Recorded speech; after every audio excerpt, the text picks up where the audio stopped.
I assure you that if in American cities, mosques, churches, and synagogues together said, we are going to demand that our members of Congress insist, and the president insist, on a full peace treaty for an independent Palestinian state alongside Israel and a full peace treaty with the rest of the Arab world, that the present Israeli government would be a great deal more scared, and the Israeli people would become excited at the idea of, at last, a peace treaty that ended the pressures on Israel, with the only trade-off, and for many Israelis it would be a good trade-off, being getting off the West Bank, Gaza, and East Jerusalem.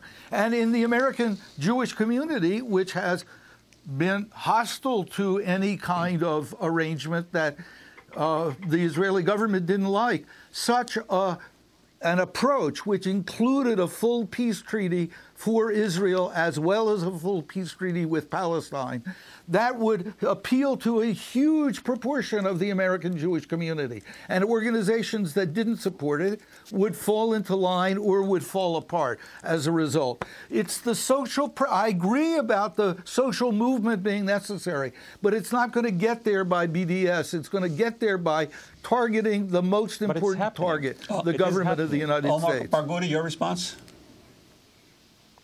Yeah, well, first, it is happening. I mean, the rabbi is denying that this is happening. BDS is indeed spreading tremendously.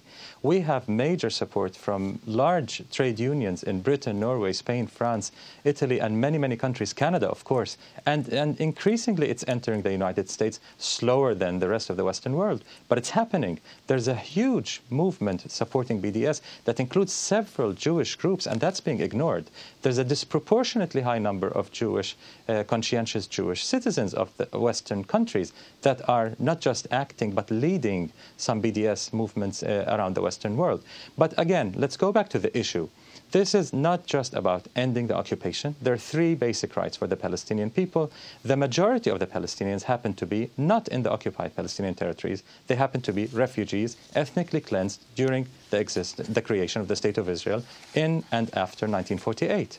These are completely ignored in reducing Palestinian rights to self-determination to simply ending the occupation will not do. This is simply unacceptable. We have to address Israeli apartheid, the system of racial discrimination, and we have to address the UN-sanctioned rights of the refugees. But the most critical issue to address now, not strategically, now, is ending the siege of Gaza. There's a criminal siege of Gaza. The Goldstone report, the UN Rapporteur for Human Rights, all of them described the war crimes committed by Israel in Gaza, and the siege is certainly a big form of collective punishment, which is a crime against humanity. People are dying, real people are dying. This is not an abstract notion. The siege must end. So we're reaching a stage where Israel is committing slow acts of genocide against 1.5 million Palestinians in Gaza. This is extremely critical, and it demands people of conscience around the world to act, and act very effectively. And the BDS movement offers them an empowering, nonviolent tool through which they can impact policy in the US, in the Western world, and certainly in Israel. Do you feel, Rabbi Arthur Waskow, there's a point, Rabbi Waskow, is there a point that you would support, a point at which you would support BDS? What do you think has to get worse?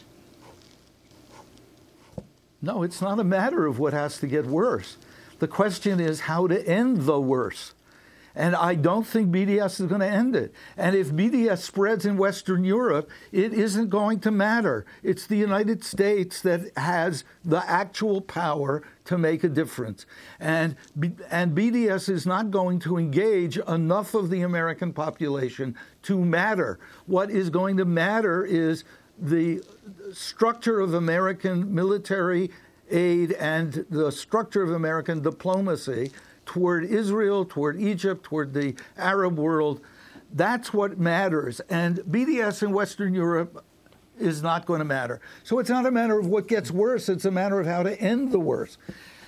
And I say again, yes, there needs to be a social movement. There now is, in the Jewish community, there's not only J Street having absorbed and empowered the folks of Brit Tzedek v'Shalom. There is also movement inside the Reform Jewish movement.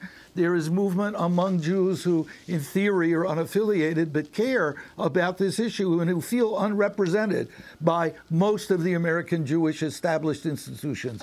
That's where the change has to include. And along with that, it has to include the Protestant and Catholic churches.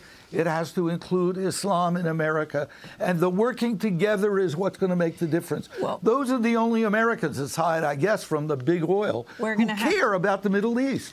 We're going to have to leave it there for now. We want to thank Rabbi Arthur Waskow, founder and director of the Shalom Center, and Omar Barghouti, who is one of the founding members of the BDS campaign, the Boycott, Divest from, and Sanction Israel campaign. Shalom and salam and peace to all of us. Thank you. This is Democracy Now!, democracynow.org, the War and Peace Report. Back in a minute.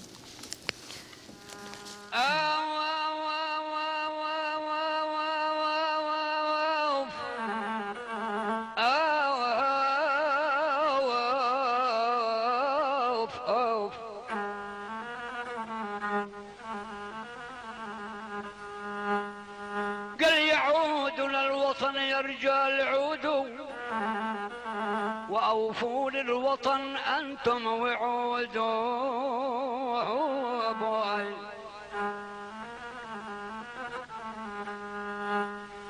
قال محارب ذيب حزك أوتار عودوا بحي في سواعدها الشباب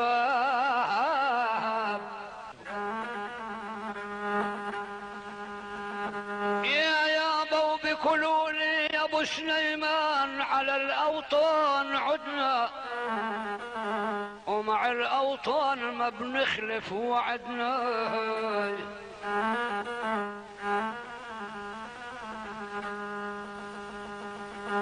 قال فلسطين يا عرب جنات عدناي تراب بلادنا احلى من الذهب